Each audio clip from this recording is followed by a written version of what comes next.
Alright, so here we have the default hair shader. I'm just rendering the chin here, and as you can see, it is really shiny and it doesn't look very realistic for a lion.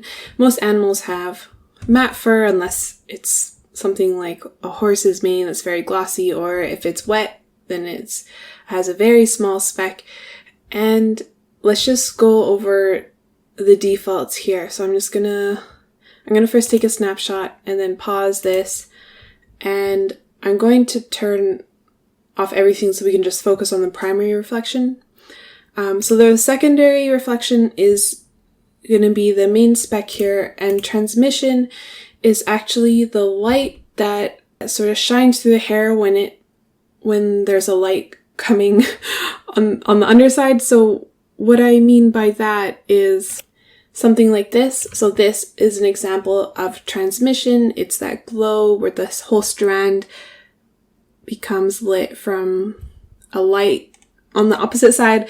We're not going to see this transmission very strong in this example because we don't have a light coming towards us. We're facing the same direction as the light.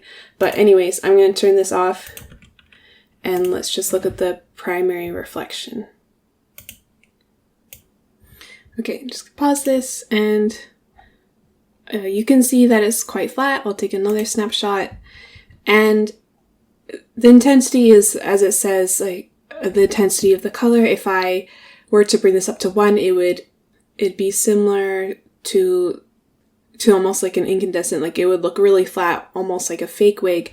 Reflection size is the general broad area that it's going along the strand. I'll bring this down as an example, and the reflection shift lets you shift this reflection along the strand closer to the root or closer to the tip. So I'm just going to leave this at 0, and if I bring this down quite a bit to, let's just try 0.1 for now and unpause this, and you can see that now that hair color is now less broad.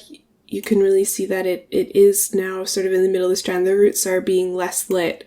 And depending on the scale of the creature or person, like, or the look you're trying to create, you may want to change this reflection size here. But let me take another snapshot of this and pause this, and let's just revert this back to defaults, and we can look at the randomness that we can create within the primary reflection or the diffuse. So we can turn this on, and let's also turn on saturation and intensity and unpause.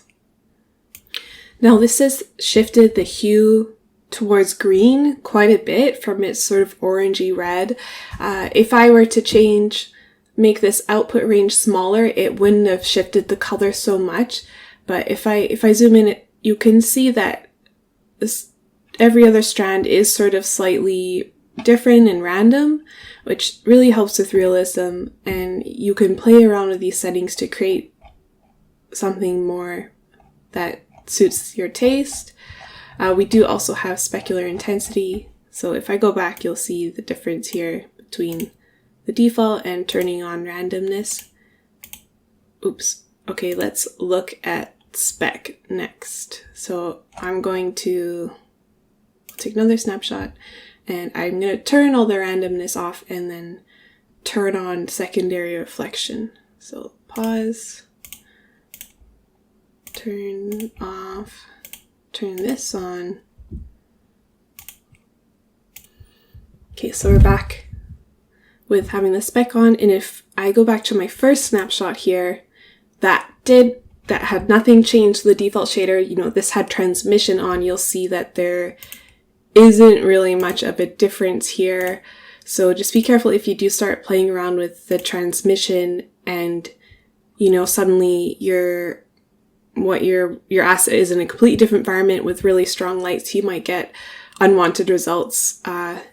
You might want to add in a backlight just to test what it's doing. But since when I look at this, there's no change, I'm just gonna turn transmission as well. And I say if I wanted this to look really wet, I would bring the size of this speck down quite a lot. So let's turn this on first, and then let's try 0.005. Let's see what that looks like.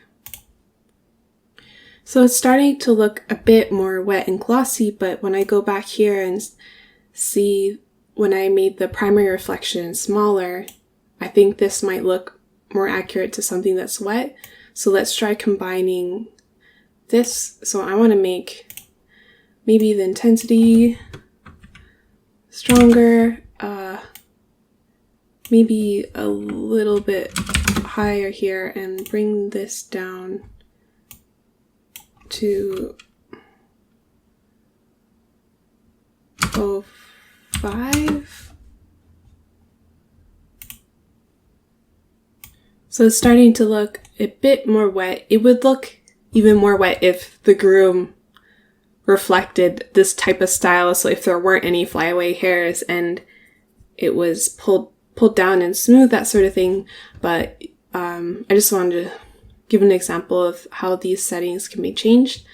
So now I'm going to, so the opposite runs true if I want it to look more matte. So I would probably do the opposite here, where I would bring up the size and bring down, lower the intensity.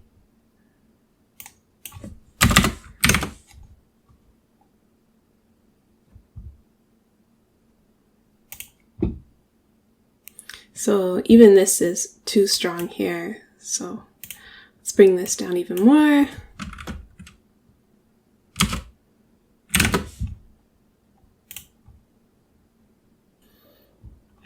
So just to compare, this is the primary reflection and with no secondary reflection or speck, and this is with it added, and it's starting to look more realistic with fur. Like, you do need to add some speck, but you will have to play around with the values to get the desired look.